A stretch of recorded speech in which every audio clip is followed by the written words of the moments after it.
The Cave of Secrets. The wind was cold that night, moving across the valley like a ghost. The moonlight fell on sharp rocks, and the forest stood silent as if it was listening. In the middle of the valley stood the cave, black and deep, like a mouth waiting to swallow anyone who dared to enter. People from the nearby village never came close to this place. They said it was cursed. They said voices lived inside, voices of the dead. But one man did not listen. His name was Eric. Eric was young, brave, and foolish enough to follow his heart.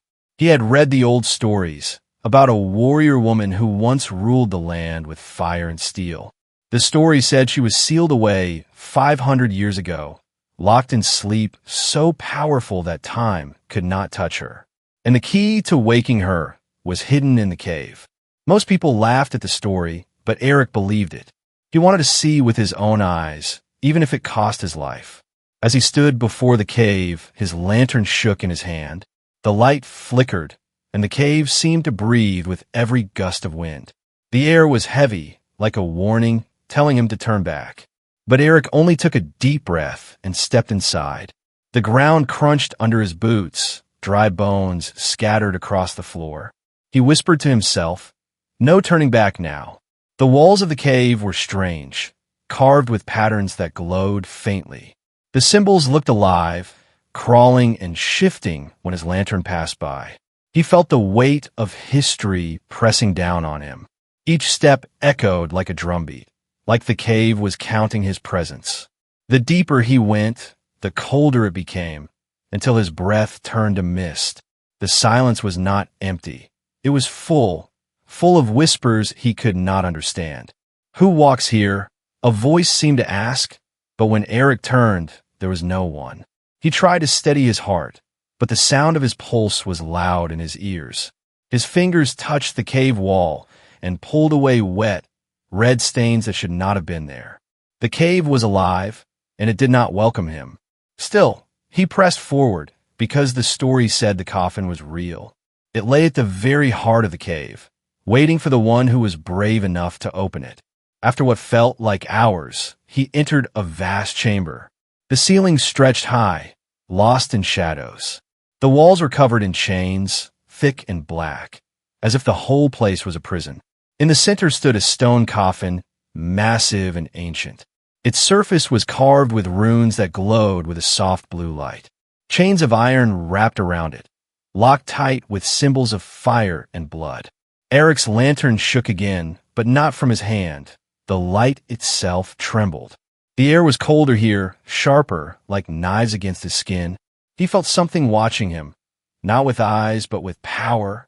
It was as if the coffin itself was alive, breathing, waiting.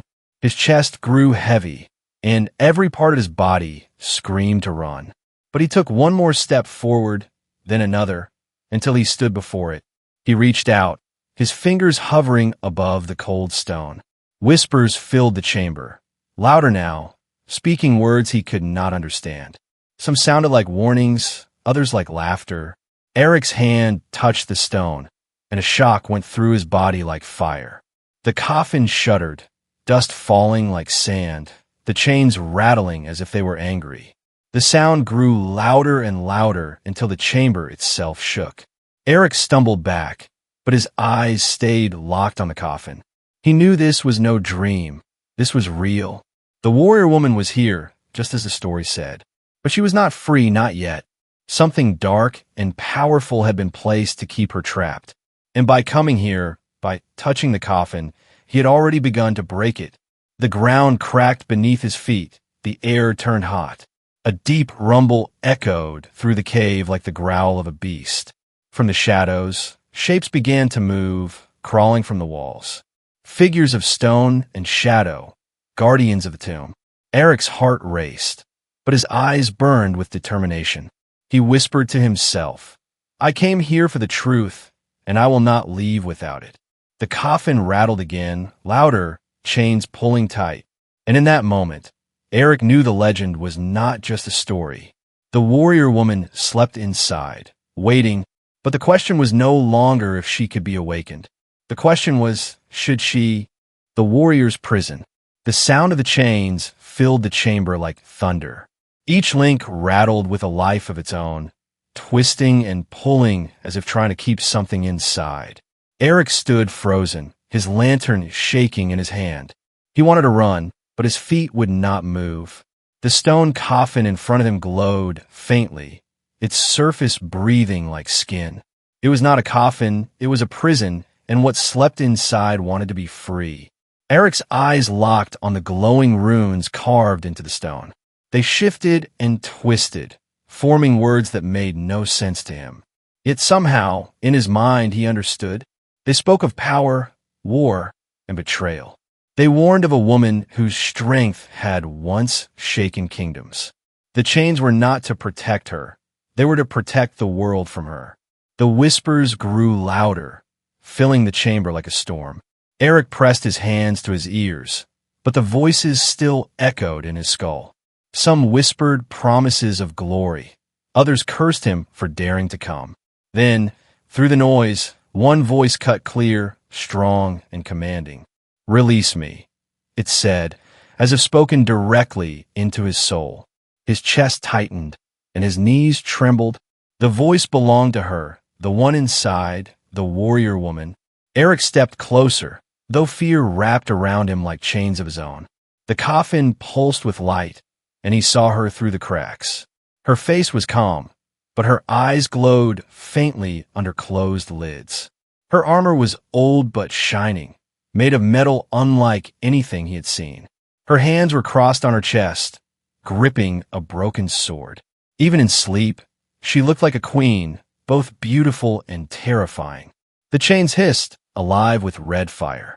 When Eric reached out, the heat burned his skin before he even touched them. He pulled back, but the whispering voice called again. "Break the seal," she said. "I have slept long enough." He swallowed hard, staring at her face through the cracks. He could not tell if she was begging or commanding. The ground shook, and shadows crawled across the chamber floor. Figures of stone moved again, but this time they did not attack. They circled the coffin, placing their stone hands on the chains. They were guardians, keepers of the prison. Their eyes glowed red as they turned toward Eric. One stepped forward, its voice grinding like rocks. "Leave, mortal, or join her in chains." Eric's breath caught in his throat. He knew he could not fight these creatures, but something inside him refused to turn back. He had come too far, risked too much, and the thought of walking away while the truth was here in front of him was unbearable. He lifted the crystal he carried, the strange relic he had found in the village ruins. When a lantern light hit it, the crystal burned bright, blue, and alive. The stone guardians recoiled, hissing, their bodies cracking under the glow. Eric stared at the crystal, shocked. He did not understand why it worked, but he felt it was meant to. The whispers inside his head grew softer, almost gentle now. The woman's voice returned, clear and sharp. "You hold the key," she said. "Use it, and I will rise again." Eric raised the crystal toward the coffin. The runes on the stone flared with light, the chains snapping and twisting. Each break shook the chamber, dust raining from the ceiling. The guardians screamed, their bodies turning to ash one by one. The final chain burst with a sound like thunder. The coffin split open, stone falling away. And for the first time in 500 years, the warrior woman opened her eyes. They glowed like fire, burning through the darkness. She gasped for air, her chest rising as if life was forced back in her body. Her broken sword slipped from her hands as she sat up. Her gaze locked onto Eric, piercing and sharp. "Who are you?" she asked, her voice echoing against the walls. Eric stepped back, his heart racing. But before he could answer, the ground cracked again, deeper and louder than before. Something far more dangerous was waking in the shadows. Not just a woman, not just a warrior, but the prison itself. For 5 centuries it had held her, and it would not let her go so easily. Eric realized too late that breaking the chains had not only freed her, it had also freed everything that had been trapped with her.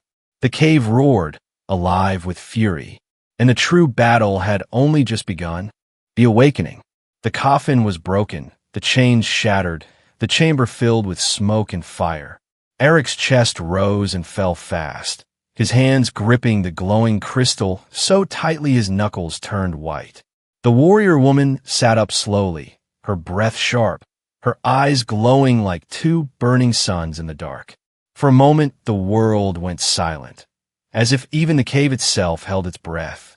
She looked at Eric, her gaze heavy and powerful, and he felt like a child standing before a storm.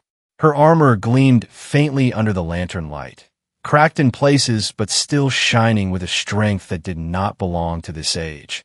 The broken sword in her hand pulsed with strange energy, though it was rusted and dull. Her lips parted, and a voice rolled out, low and cold. 5 centuries, she said, each word carrying weight. I have slept for 5 centuries. Her voice echoed like thunder, shaking the walls of the cave. Eric swallowed hard, his throat dry. He wanted to speak, but no words came. The woman's eyes narrowed, and she rose to her feet, taller than he expected, her presence filling the chamber. The air grew heavy, pressing on his chest, making it hard to breathe. "Who dares wake me?" she demanded, her voice sharp now. Eric stammered, "And my name is Eric. I came searching for you." The woman tilted her head, studying him like a hawk studies prey. She stepped closer, her boots cracking stone underfoot. Eric tried not to back away, but his body betrayed him. Her shadow fell over him, long and dark. "You're not a king, not a priest, not a warrior," she said. "Then why break the seal?" Eric took a breath, forcing courage into his voice. "The world is dying," he said, "and the old story said you're the only one who could save it." For the first time, her eyes softened, though only slightly. She looked away, her gaze drifting to the cracked coffin behind her. "Save it," she whispered, almost to herself, "or rule it." The words sent a chill down Eric's spine. Was she friend or foe, savior or destroyer? The truth was still hidden behind her glowing eyes. Suddenly, the chamber rumbled again, louder than before. The broken chains on the floor began to move, slithering like snakes, alive with fire. They wrapped together, forming shapes, twisting into creatures of ash and steel. Guardians reborn from the seal's destruction. The warrior woman turned, her expression calm, almost amused. "So they dare test me again," she said, lifting her broken sword. The first guardian lunged, a beast of flame and chain. Eric stumbled back as heat blasted across the room. The warrior woman raised her hand, and fire erupted from her palm. The guardian screamed as it was torn apart, the chains shattering into sparks. Eric stared in awe, his fear mixing with wonder. She was power itself, alive, awake, unstoppable. But the guardians did not stop. More rose from the cracks, each larger than the last. The woman moved like a storm, her sword glowing bright, her body wrapped in fire. Each strike shook the chamber. Each roar echoed through the cave. Eric felt the ground breaking under him, the cave ready to collapse. He shouted, "We have to get out." But she only laughed, the sound wild and fierce. "I have slept too long," she said. "Let the earth tremble. I will not fall again." Her power grew brighter, fire spreading across the chamber walls. The last guardian, taller than the rest, rose from the shadows. It was made of black stone, its chest burning with red light. It roared, and the entire chamber cracked, dust falling like rain. The woman's eyes blazed, and she raised her sword high. With one strike, she split the creature in two, the cave roaring in fury. When the dust cleared, silence returned. The guardians were gone, their chains burned to ash. The woman stood tall, breathing heavy but unbroken. Eric stared at her, unable to move, unable to think. He had freed her, yes, but he now understood the truth. She was not just a warrior, not just a protector. She was a storm wrapped in flesh, a fire that could save the world or burn it to ashes. Her eyes locked onto his again, sharp, unblinking. "You woke me," she said, her voice calm now. "That means you are bound to me.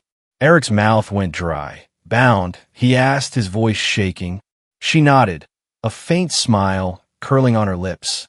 You freed me, mortal, and now your fate is tied to mine. Her smile faded as her eyes turned toward the cave entrance. The world above will learn that I have returned, and it will fear me once more. Eric's chest tightened. He had wanted a hero, a savior. Instead, he had awakened something far more dangerous.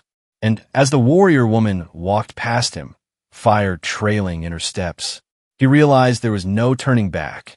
The future of the world now walked beside him, and whether it would rise or fall would depend on her, the warrior woman's past. The night air outside the cave was sharp and cold. Eric stumbled out, coughing dust, his lantern nearly broken. Behind him, the cave groaned like a wounded beast, its mouth collapsing in stone and fire. Beside him walked the warrior woman, her steps steady, her glowing eyes never turning back. For the first time in 500 years, she was free. The forest around them was silent, but not with peace. The silence was the kind that follows a storm, the kind that waits for something worse to come. Eric glanced at her, unsure if he should speak, unsure if she would strike him down just for daring to ask.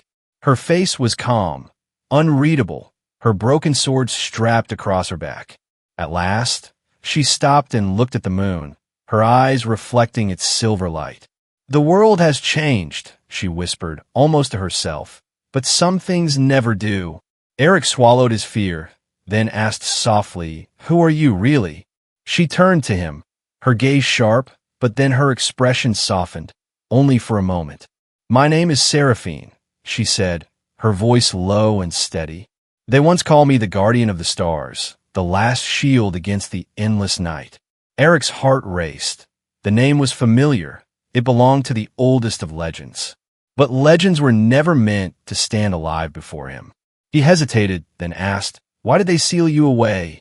Seraphine's lips curled into a bitter smile. "Because I was too strong," she said, "and because men fear what they cannot control." Her eyes turned distant, looking not at Eric, but at memories older than his bloodline. "I fought their wars. I burned their enemies. I carried their banners into the sky," she continued.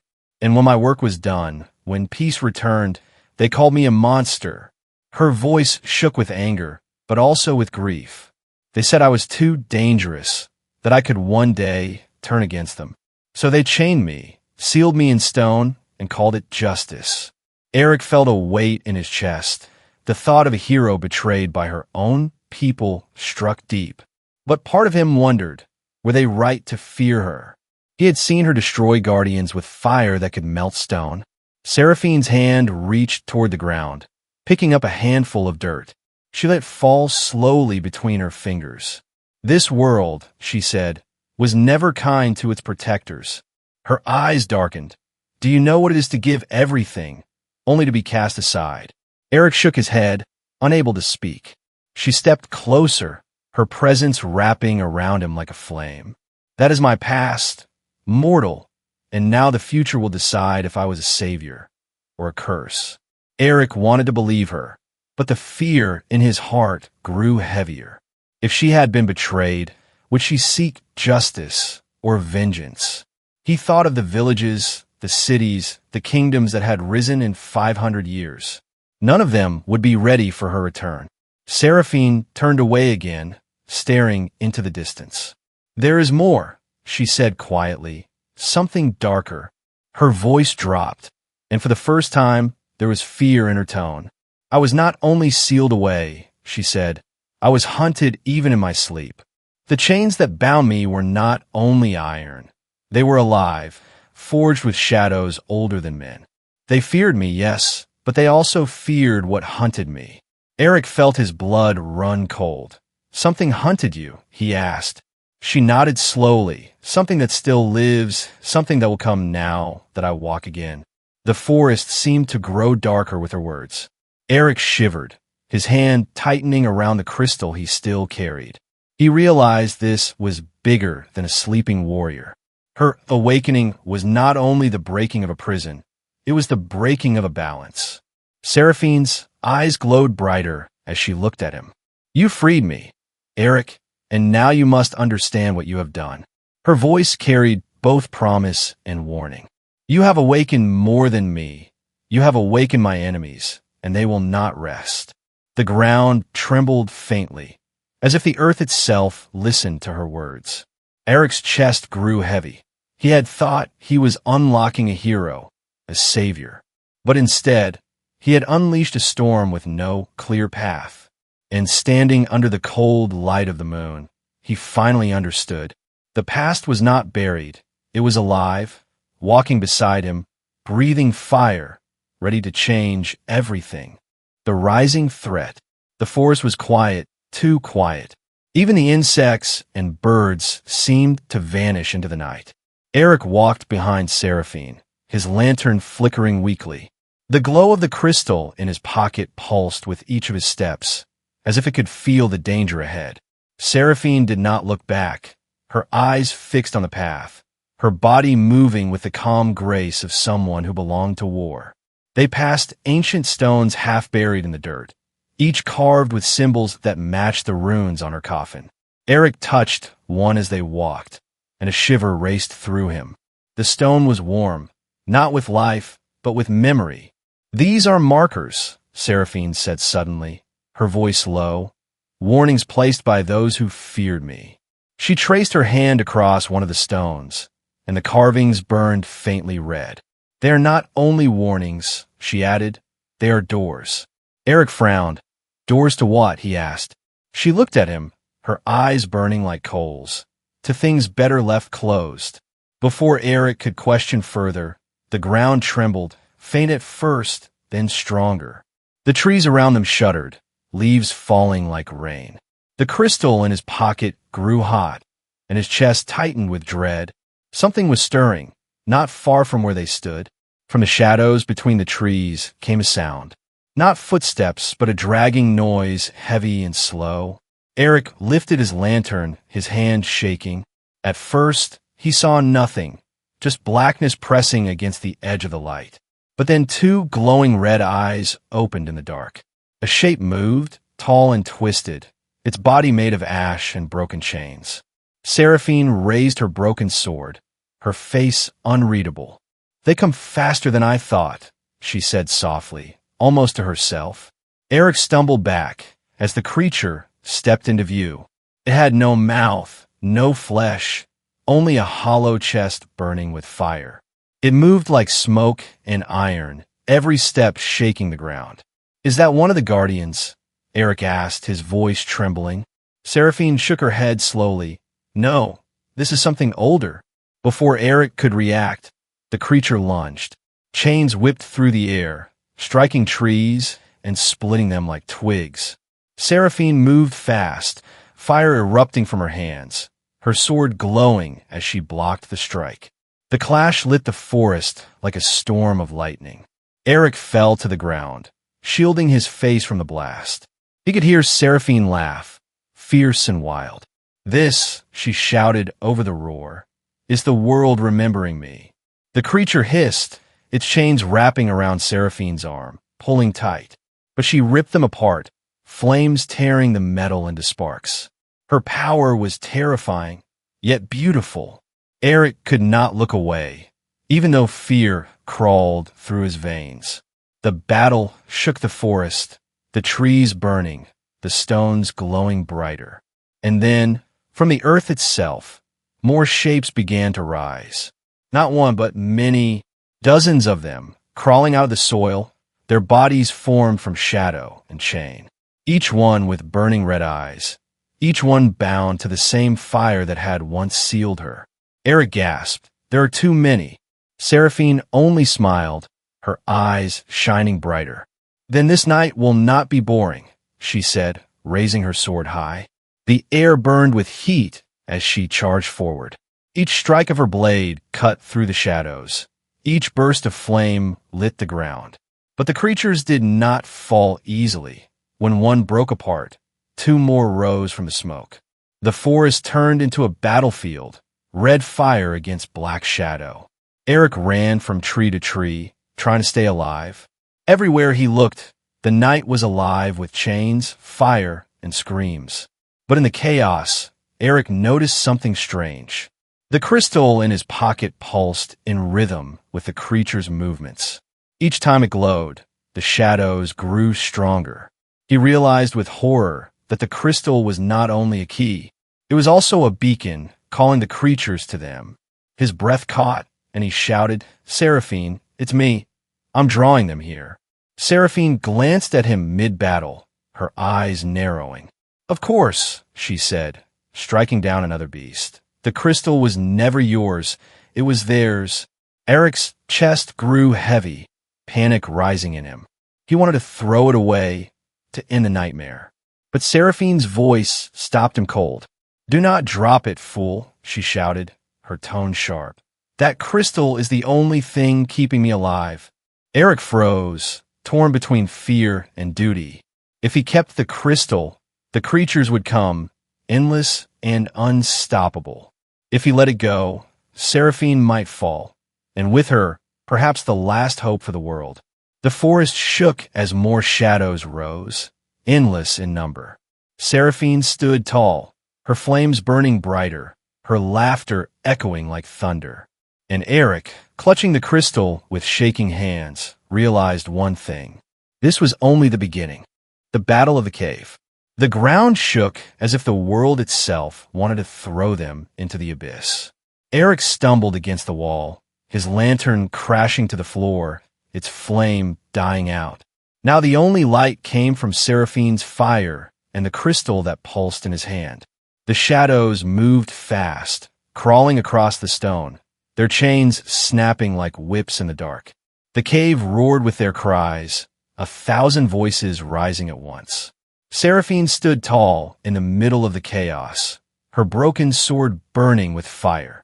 Her eyes glowed brighter than the flames themselves. She looked like a goddess of war, reborn from the ashes of time. With a roar, she swung her blade, and the air cracked, flames racing across the chamber walls. The shadows shrieked as they burned, their bodies collapsing into dust. But for every one destroyed, 2 more clawed their way from the stone.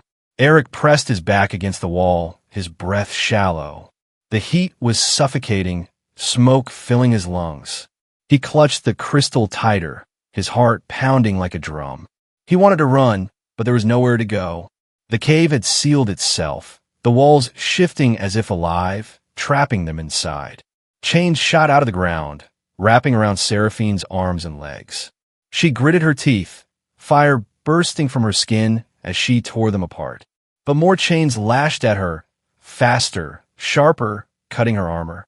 Blood dripped down her arm, glowing faintly in the firelight.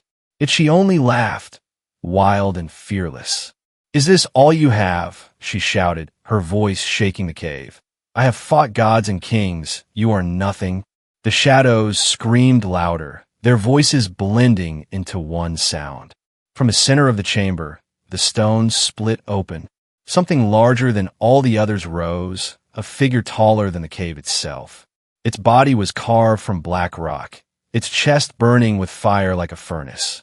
Chains wrapped around its arms, dragging across the floor like rivers of iron. It opened its mouth, and the roar was so deep Eric felt it in his bones. Seraphine's laughter faded, replaced by silence. For the first time, her eyes narrowed with true focus. "This one," she said softly, "was meant for me." The giant lifted its arm, slamming it into the ground. The impact cracked the floor, throwing Eric to the ground. He rolled, barely avoiding the falling stones. Dust filled the air, choking him, but through the haze he saw her. Seraphine leaped into the air, fire bursting from her feet. She struck the giant's chest, her sword blazing. The blow echoed like thunder, sparks exploding in every direction. But when the fire cleared, the giant still stood. Her blade had left only a faint scar across its burning chest. It lifted its massive arm and struck back. The impact hurled her across the chamber, crashing her into the wall. Eric's heart stopped. She slid to the ground, blood dripping from her lips, her sword dimming. For a moment, she looked human, wounded, vulnerable, breakable. Seraphine, Eric shouted, running to her side. But before he could reach her, chains burst from the floor, coiling around his legs. He fell hard, the crystal slipping from his hand, rolling across the stone. The giant's red eyes turned to him, its body groaning like mountains moving. It reached out, its shadow falling over him. Eric struggled, pulling at the chains, but they only grew tighter. Fear filled his chest, colder than the stone beneath him. The crystal pulsed where it lay, glowing brighter. Seraphine's eyes opened again, her voice sharp even through the blood. "Pick it up," she commanded now. Eric crawled, dragging himself across the floor. The giant's hand came down, shattering stone around him.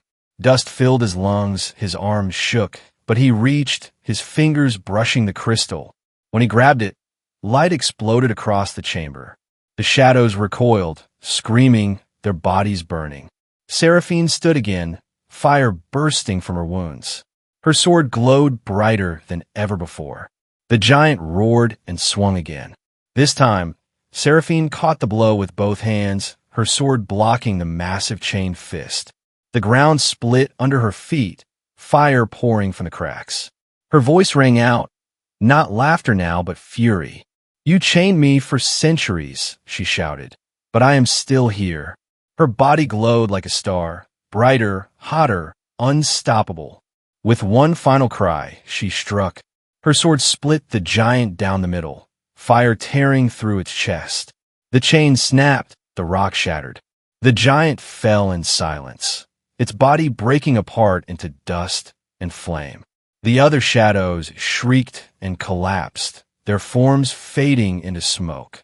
The cave roared one last time, then fell still. Eric lay on the ground, trembling, the crystal burning in his hand.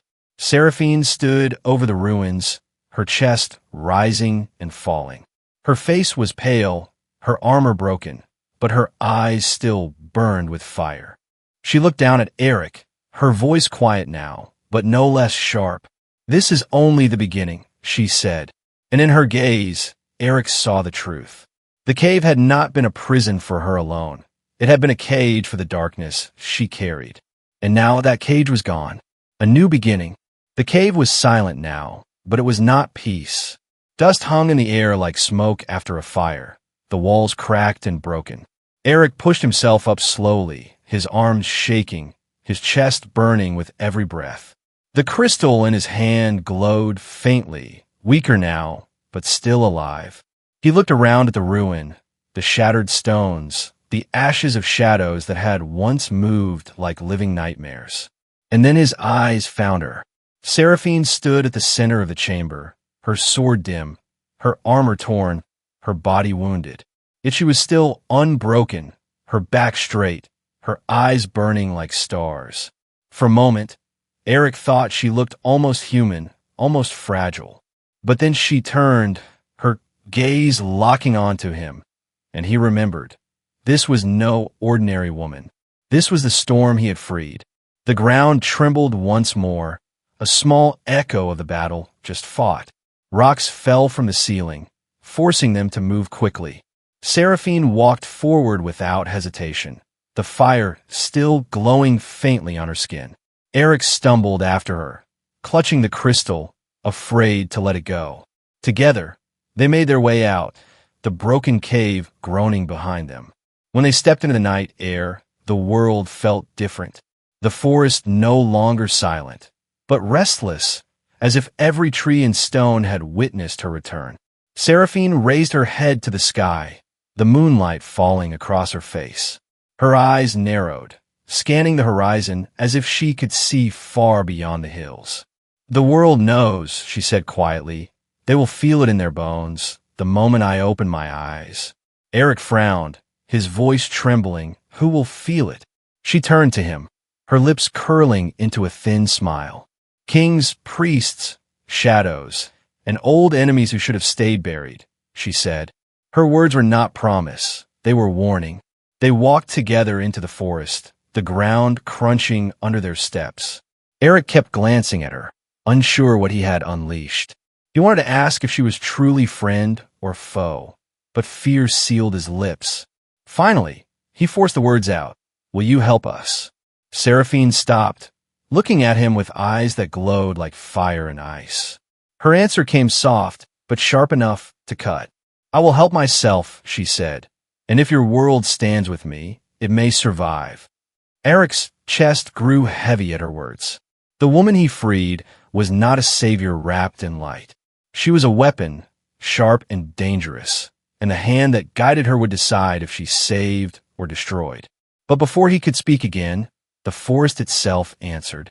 A howl rose in the distance, long and low, followed by another, then another. Eric froze, realizing the sound was not of wolves. It was deeper, darker, like the roar of something that belonged to no natural world. Seraphine's hand moved to her sword, her eyes burning brighter. They already come, she said, her voice calm. Eric's heart raced. Who? He whispered. Her gaze stayed on the horizon, her lips forming the words slowly. Hunters, she said, the ones who forged the chains, the ones who feared me. Her smile returned, cold and fierce, and they will learn that I do not forgive. The forest shook, birds bursting from the trees, the ground trembling as if giants walked beneath it. Eric held the crystal tighter, feeling its pulse grow stronger again. He realized with dread that it was no longer only a beacon for shadows. It was a signal calling out across the land, telling all who listened that Seraphine was awake, and the world was listening. They reached a hill that overlooked the valley. From here, Eric saw lights in the distance, fires burning in villages, torches moving along the roads. People were stirring, restless, afraid of something they could not yet name. But deep inside, they already knew the legend had risen. Seraphine stood tall on the hill, her eyes scanning the horizon as if she was claiming it. This world thought it buried me, she said, but now it will remember. Eric looked at her, the weight of his choice crashing down on him. He had come seeking a savior, but what he found was something far greater and far more dangerous. The night wind tore through the trees, carrying with it the echo of roars, whispers, and drums. The world was waking, piece by piece, enemy by enemy, and beside him stood the woman who could shape it all. Seraphine turned to him one last time, her voice steady. Walk with me, mortal, she said, and witness what comes next. Eric's hands trembled, but he nodded, because whether the world would rise or burn, he knew there was no turning back. The new beginning had already begun.